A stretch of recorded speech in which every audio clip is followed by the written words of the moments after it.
episode. I'm Erin Pearson. I am the host of the podcast Decisions Now, which is a podcast brought to you by eValueServe, and it's all about how to leverage data and AI to improve business decisions. Today, we're joined by a really cool guest, Evan Wimpey. Evan is the director of analytics at PyMC Labs with a passion for turning raw data into actionable insights. He has a master's degree in analytics and many years of experience in data science and strategy, where he's honed his skills and helps organizations leverage their data more effectively. He also moonlights as a data comedian and is a published author of the book Predictive Jokes, which really brings a lot of humor into the world of data, proving that even statisticians can have a funny bone. So Evan, welcome. Really excited to have you on today. Awesome, Erin. Thank you so much for the kind introduction. Happy to be here as a guest. Yeah. So today, Evan is going to join us to explore how analytics use cases are evolving in the post-ChatGPT world and how to quantify the value of these use cases as well. So let's dive in. So Evan, you've been in the analytics field for quite some time. Can you paint a picture to our listeners of what the analytics landscape looked like before the advent of LLMs or large language models like ChatGPT, and how has it shifted since? Sure. Yeah, absolutely. And I think this is a great way to frame this question and this thought. Is sort of the pre-ChatGPT is not the large language model, but it's the brand name early on, but the pre-ChatGPT world versus the current world where we live. So I'm in consulting now. I've been in consulting for the better part of a decade here. And in the pre-ChatGPT world, there were great projects to be done. We've done many great projects with some really great teams. And the biggest non-technical challenge we tended to face was convincing business stakeholders, convincing leadership, convincing people that this is worth your time and effort. Like we can target customers in a more efficient way. We can make your supply chain more robust. We can keep your items on the shelf better, or make better decisions about which items should be on the shelf. And, certainly with some companies that have been doing things for a very long time, it's a tough sell to say, hey, we can use some math and stats to come in here and help you make better decisions. And so being able to communicate that value and being able to push that narrative that, yes, we can do things, where you're trying to convince folks that analytics can be helpful, which I think is very different from most of the conversations with business stakeholders today in the post-ChatGPT world, who are just absolutely inundated with very cool demos, the very best cherry-picked use cases of, look what impressive image generation or text generation or workflow augmentation or whatever these AI tools are able to do now. And now I find myself pumping the brakes more often than not. And we don't need to just throw every problem at a large language model. And this is not, AI all of a sudden is not a replacement for all of our best business practices and the way we prioritize projects and the way we handle and accept the output from these models. So I think now the conversations are not as frequently, yes, please use analytics, please use machine learning. It can help you in these specific ways. The conversations are much more, you probably don't need to use AI for this type of problem. Let's find the right focus points where AI or machine learning can actually be helpful for you. Yeah. So I like that. I think there's a lot of conversations that you tend to be on that, especially if somebody doesn't come from that data science background, they might not really realize what is it capable of, what is it strong at, what is it not strong at, because you are, as you said, like just inundated with, see a demo of this, take a look at this, you can use Gen AI. So I think the lasting impression is, just give it to Gen AI. I want AI and I want automation. Those are the big buzzwords. But it's really about how do you use it effectively? How do you use it smartly? And don't just put it into these models and see what the output is, because there's a lot more that goes into it. And there's a lot about the models that truthfully, a lot of people don't really understand where the data is coming from, or how reliable is it? What part of what you put in is actually being used as it is generating an answer for you as well. Yeah, absolutely. Spot on. Yeah. So, we often hear about the transformative power of analytics. Can you share some stories of a company or an industry that's undergone significant changes due to analytics and how that transformation might have looked different in today's or with today's AI tools? Yeah, that's a tough question, and I'll actually use the fact that that's a tough question to sort of paint the picture of how would it have been different with the large language model. You know, a project that we did 6 years ago, how would it be different today with the large language model? It's really hard to think about counterfactuals and think about causal impact, and those are the types of deep thinking and careful considerations that large language models are not very good at right now. And so just by answering this question, this would be, if we wanted to really quantify this, we would need some smart, careful problem solving, analytically driven folks, not just a subscription to ChatGPT. But I'll stop being so metaphysical here and try to come back to the real world with a few examples. And I'll use a client that we've worked with in the past that's in sort of the mass consumer packaged goods space, millions and millions of items being sold off the shelf in supermarkets and discount stores all over the place. And one of the most impactful projects that we're able to build for them was for their production team. They were wasting too many inputs. They weren't as efficient as they should have been, or as they could have been in manufacturing. And so there are a lot of different options for what to do here. There are prescriptive models that can be very, very complicated with some messy input data. The manufacturing logs and the shift data is not always great, but ultimately the tool that was built was effectively a pivot table in Excel that used a handful of things to highlight. All they needed was some focus. These are the plants, and these are the items being built at the plants that are least efficient. And here are benchmarks at other plants or similar plants and similar things where they could improve. And so the people on the ground who have so much institutional knowledge are able to take that and say, oh, great, now we have a priority. Like, that is what we can call it analytics if we want. It's very simple tooling, but this is what analytics has given us a place to point our efforts. Hey, when we're making this type of dish soap packaging and this type of plant, we're not being very efficient. We've got a lot of scrap. This is where we should focus some type of process improvements. So that analytically, that's very simple. And I think that's something, if we were to try to use a large language model today, it's maybe it could help augment some workflows and some processes, but ultimately, that problem was solved analytically by asking people questions about what is going on and learning the limitations of the data that you have available. If you feed all of the shift data, production data, input data into ChatGPT or Claude or whatever your large language model of choice is, it's going to build something, and it's going to provide some tooling, and it's going to give some output.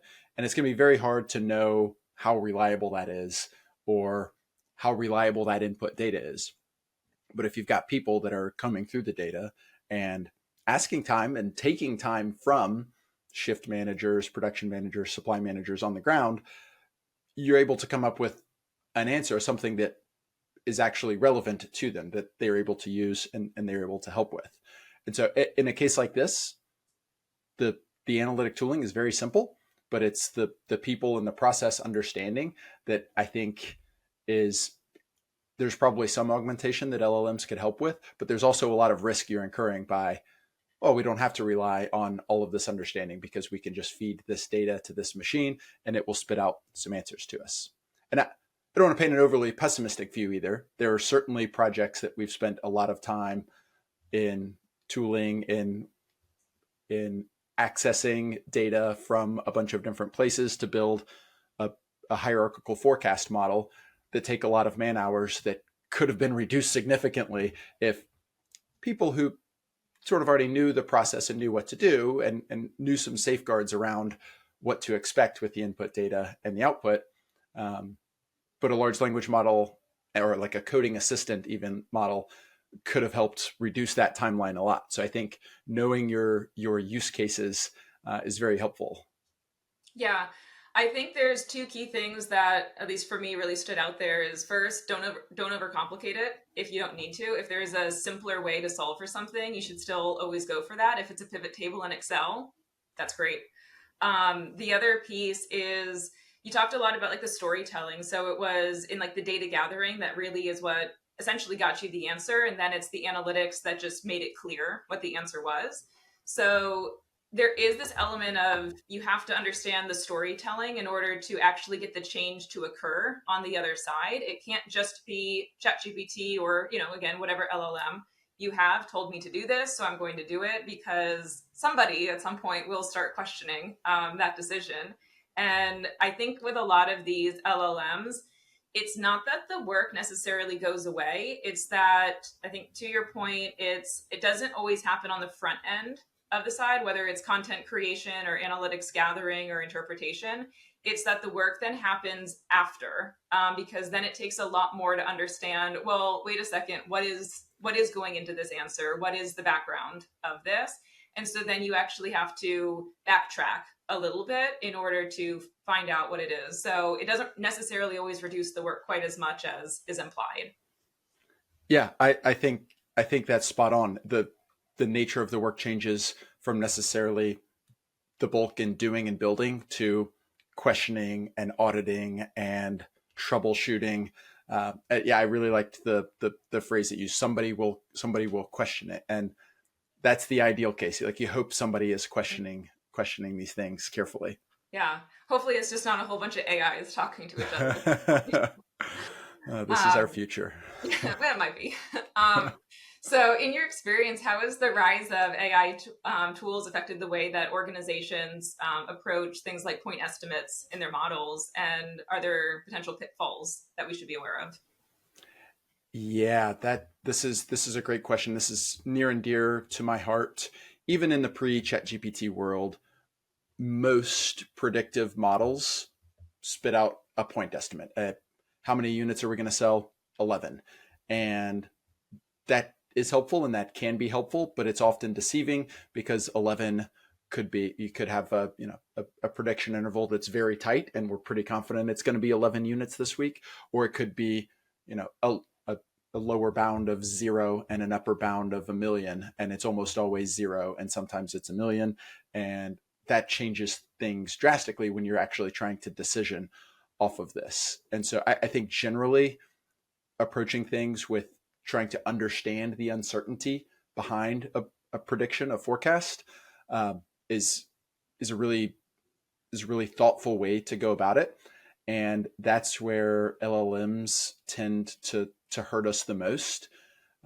There've been a handful of papers that have tried to tease out some uncertainty quantification from LLMs, and I'm open to this getting better. But from everything that's been published so far, they're really overconfident. They're like a good salesperson or a good lawyer, a good whatever smarmiest thing that you can think of.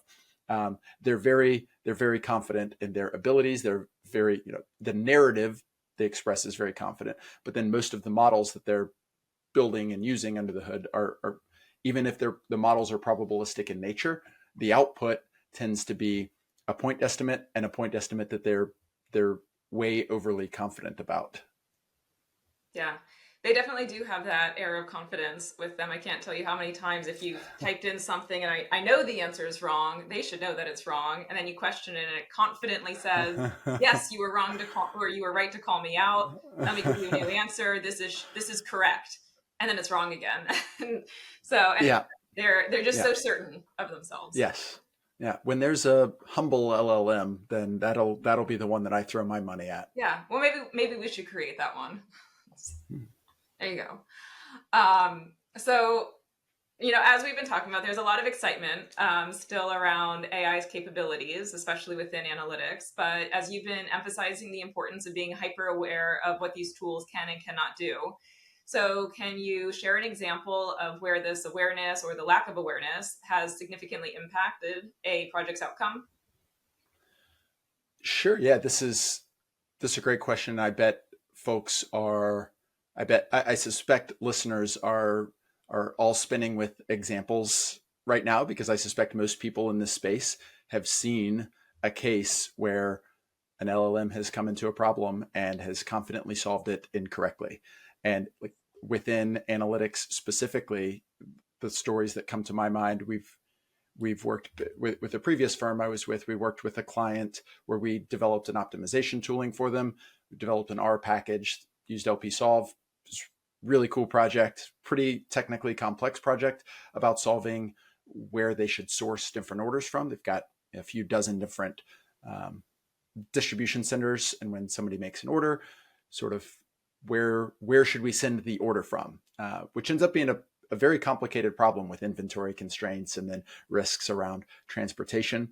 But we got what I think is a good solution that was helpful. And through some tech and infrastructure changes and really personnel changes, they wanted everything in Python, and this was previously written in R. But that's okay, because they read a blog post about LLM's ability to translate code back and forth. So this entire code base there's a package in R with a few keystrokes can be translated to Python. And would you believe that it didn't work exactly as expected? The good news is that the Python tooling that came out the other end didn't work. It didn't work at all. It was not able to converge. It wasn't able to format the inputs the right way to run the optimizer, which is good, because the much scarier proposition is that you get an output and all of the robust testing that happened in the previous package you assume is good, and it ends up not being good. But the reason why this was the time they wanted to rewrite this in Python versus R is because, oh, great, this will be very easy now. We can just do this now. So, a few hundred man hours later, person hours, I should say, later, they actually translated it to Python. But when a team is planning about work to do and estimating effort required, that can be very deceiving. Oh, this will take an hour. I'll put it in a large language model and we'll translate the code, and that's all it'll take. And instead, it took a few sprints of a dedicated team to do that. I think that that's a deceiving time, but that's a time that it ended up working out okay. I think what's scarier is when you're getting outputs from this. And we have seen, so again, this is a previous role and a previous client, but they used an AI off the shelf sort of data scientist in a box package that I'm not sure what LLM was under the hood on this, but I suspect any of them would have fallen to it to predict. Maybe it was customer lifetime value, maybe it was churn. It actually might have been both, but using transactional data from like syndicated consumer level data. Here's Erin, she bought these things over the last 3 months. Here's Evan, he's bought these things. Who's at risk to churn? And that's a pretty common use case for analytics. It lends itself well to machine learning. We've got well-structured data. We needed to aggregate it in some way and build a supervised model. We can do that. That's data science 101. It's what we do. But we have to be careful the way we aggregate those transactions so that we're making a prediction for Erin and when will Erin churn, instead of a prediction for each of Erin's transactions, which if Erin has, 500 transactions in the last 3 months and Evan has 2 transactions in the last 3 months, those are weighted very differently. And we should be aware of that.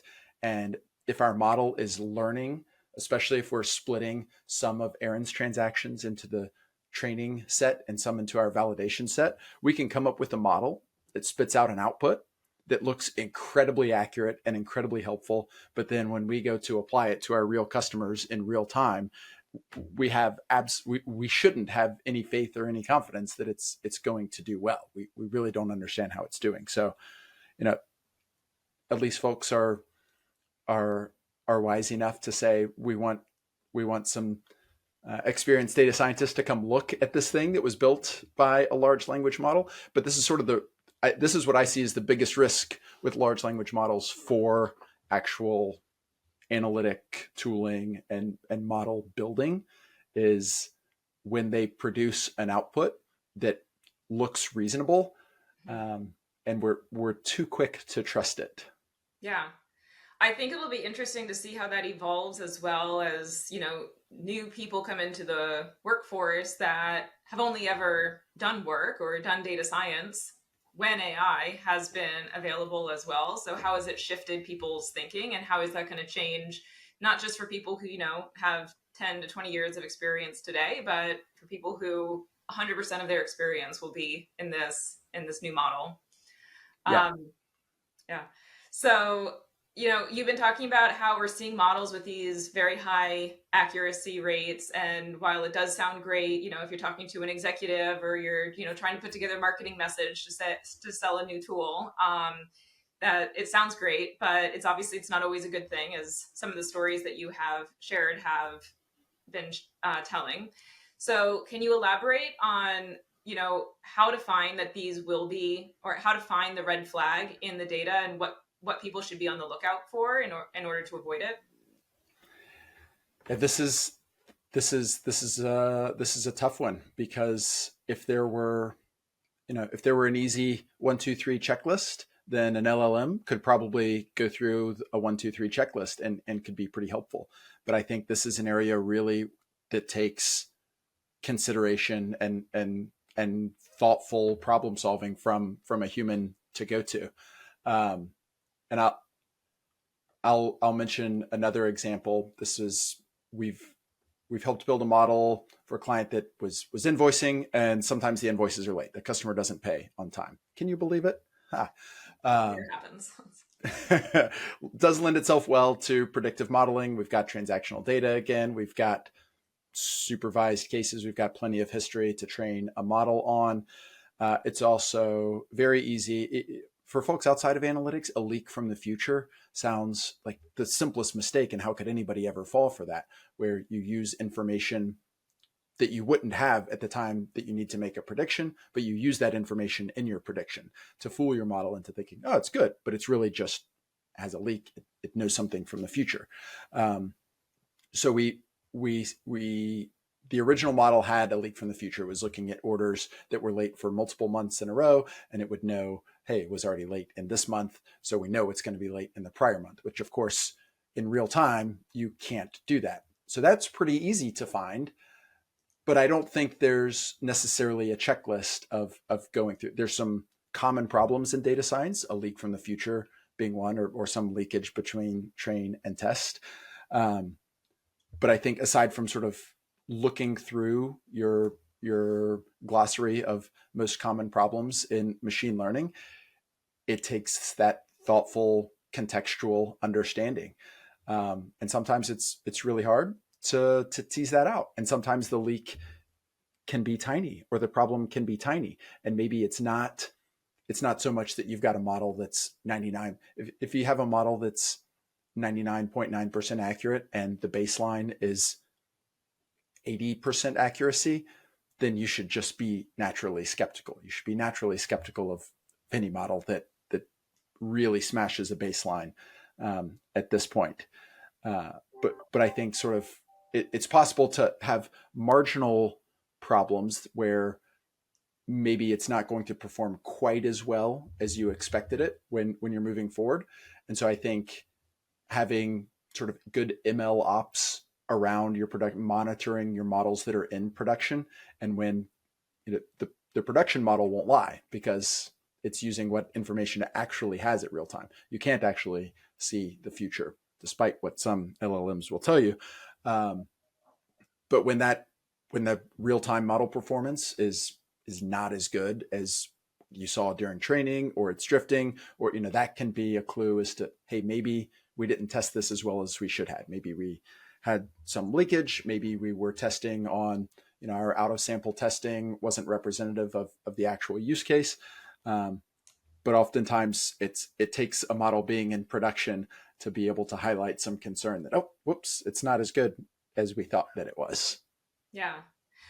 I think a lot of it, similar to other things in life, it comes down to experience, maybe, of, you've made the mistake one time. And so that's the kick in the pants you need in order to rectify it in the future too. Yeah. Uh, For me, I'm really good at it because it takes me 6 or 7 times to have the experience before I know to look for it in the future. It's good. I want to make sure I have that experience good. yeah, you have to have it down pat. So just shifting directions here a little bit, looking ahead, what are some of the emerging trends that in analytics specifically that you're most excited about? And is there anything that you are seeing as trending in the market that you think is a bit overhyped or a bit dangerous if it's not approached with caution? Yeah, I think, and this is, I'm as prone to recency bias as anybody else, but I'll answer the second part of your question first. Like, what do I think is a little bit dangerous? And it's the tooling that purports that you don't need a data scientist. You don't need somebody with statistical rigor or analytics background, because we have this tool that can do the simple problems for you, maybe even the complex problems for you. And they often can, and I would suspect sometimes they get it right, and sometimes it's very helpful. But I would really caution if it's a use case where reliability matters and it's important to you. It's worth it might even be worth it to use tools like this, but then have somebody come to validate, somebody who has the background, who has the experience to come and validate these tools. But I think that is the biggest risk in the overconfidence in not overconfidence in like the text output of how many R's are in strawberry, but the overconfidence of, hey, a tool, a coding assistant is now fully self-driving and it coded up this model for me and we're putting it in production. I would be extremely cautious of that at this point. I am optimistic in this decade that those tools get better and better and better, but that's something that I would be extremely cautious of now. The thing that I think I'm the most excited about is maybe this is too broad, but I'll try to talk myself through it, is causal modeling. Much of what we do in analytics sort of ranges from the pivot tables of the world, the descriptive, hey, here's what's happening, and sometimes that's all you need, to the predictive, to here's who we think is going to churn, here's who we think is going to buy this, here's how many boxes you need on the shelf this month. But that's really only telling us association based predictions. And I think the crux of, everybody is heard causation does not imply, or correlation does not imply causation dozens of times, but it's still, boy, we humans, we're just so prone to fall for that and tell ourselves stories about causation. But we're getting better and better at trying to actually model causation. So, the world of experiments has been trying to test for causation forever. We don't just look at observational data to see if a new drug is good. We do very explicit controlled experiments to tease out causation. But I think the tools around causal modeling are getting better and stronger. And I think ultimately that's what most business stakeholders really care about. Okay, great. Erin is at high risk for churning. She's going to stop buying this product in the next 3 months. But why? Asking why, and using analytic tooling. And I don't think we'll ever be at a place where we can use analytic tooling alone to answer the why questions. But I think that's what excites me, is the analytic tooling that we have is so powerful now that when we combine it with very careful problem solving, the way we set up our pseudo experiments from observational data, I think can do some very cool things on trying to quantify how certain we are about what things are. Is it because Erin just bought a new house, or because she moved, or because she got a haircut, or whatever it is? If we can start to try to answer some why questions, that's the exciting space for me in analytics. Yeah. I mean, I think that is really cool. I've talked a lot about, it goes back to the storytelling as well, but it's the why behind everything. So just, I think having that, and if you can look at analytic tooling for telling you the why behind it, I think sometimes it might change your perspective, or especially if it's a new market that you might not be quite as familiar with, they might have some whys that, it might be trained on that it never even occurred to you because it's not part of your culture for whatever reason. And, it can be quite interesting to see that, to change your perspective and to think broader outside of, these are the 5 set reasons that you've always looked at, and maybe it'll expose some new ones to you. Absolutely spot on. Yeah. And maybe it will bust some of those. Maybe it will help tell, maybe all 5 of those aren't actually causal. Maybe these 2 didn't actually matter at all. Yeah, no, that's true. Or maybe there was a deeper story behind, somebody just says no budget. Maybe there was a deeper reason behind why there was no budget. Um, so, but you've taken a unique approach to making analytics more accessible to people. I mentioned your book earlier. So, how do you use humor to bridge the gap between complex analytical concepts and practical business applications? I absolutely love this. I'll start just an anecdote. I think in the early 2010s, there was a very cool paper that was published about Americans' knowledge of the news and where they got their source from, what their major news sources were. And I don't think I've never told this to anyone who was surprised that the people who get their news sources from satire, from The Daily Show, from Weekend Update on Saturday Night Live, tend to be the most well informed. And it's not because there's more news that comes out in The Daily Show than comes out on a 24-hour cable news channel or a major publication. It's because it's funny. It's because it's meant to entertain. And people remember the things that entertain them. We're very good at remembering funny quips, much more than we are remembering the precise definition of a p-value, which is so wonky that nobody should ever have to remember it without some humor behind it. And so this is sort of the justification that I use post hoc for bringing comedy into analytics. The real reason is I sort of happened upon it. I won a statistical joke competition a few years ago when I was starting out in data science, and won a nominal cash prize, making me a professional statistics comedian. So I just absolutely wore that out all the time, told the joke to everybody I knew, and then came up with enough more jokes that I could put them in a book, predictable jokes, and start doing stand-up comedy. And I do stand-up comedy for data, AI, techie type crowds, very much nerd humor.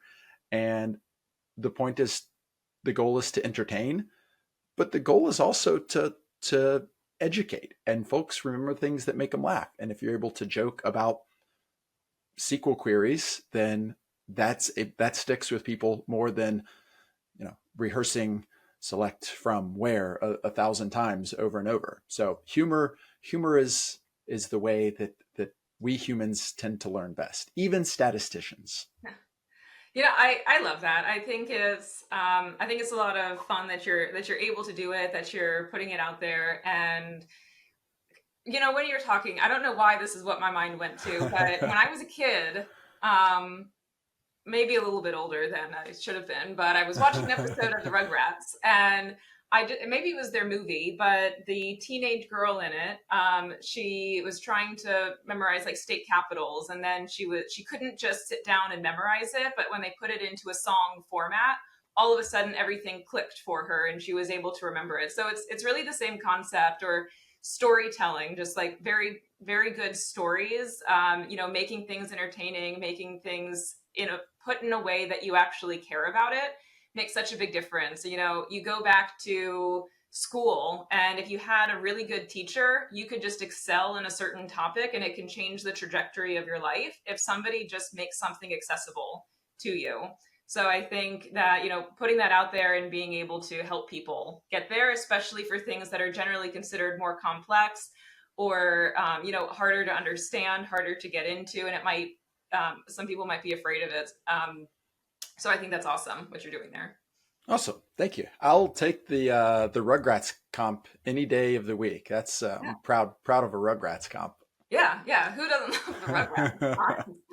And they're Um, timeless. You're never too old to watch the Rugrats. I don't know if they're still around, but they I'm should not be. sure if they are either, but classics. They don't go out of style. Perfect. So just as we wrap up here, what advice would you give to organizations looking to leverage analytics and AI more effectively?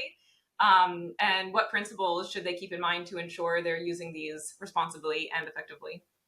Yeah, I think being uh, I would really hammer home that folks, even if your job title is not a technical one, not a data scientist, not a analytics manager, director, VP, whatever, if your team, your organization is using analytic tooling, then you should be humble and you should be skeptical.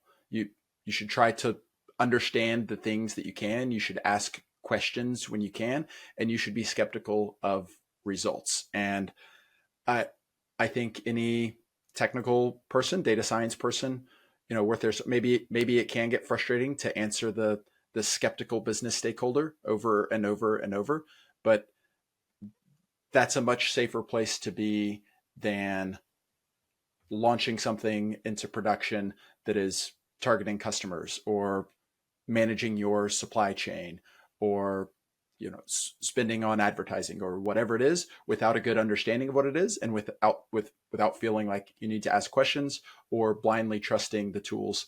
The number of AI tools that have come out, we're recording this in October 24, the number of AI tools that have come out this year, I would love to know how many of them will be around in October of 25 and how many of them will be relevant and useful and how many people will be relying on some of the ones that aren't performing like they're reporting to perform now. So I think that's sort of everybody's collective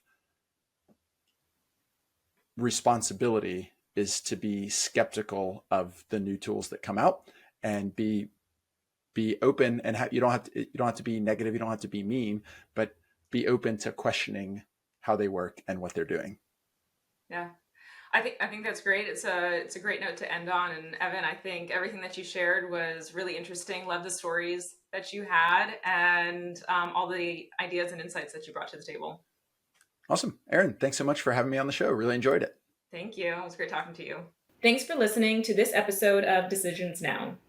Check out all episodes at evalueserve.com/podcast and don't forget to subscribe for future episodes.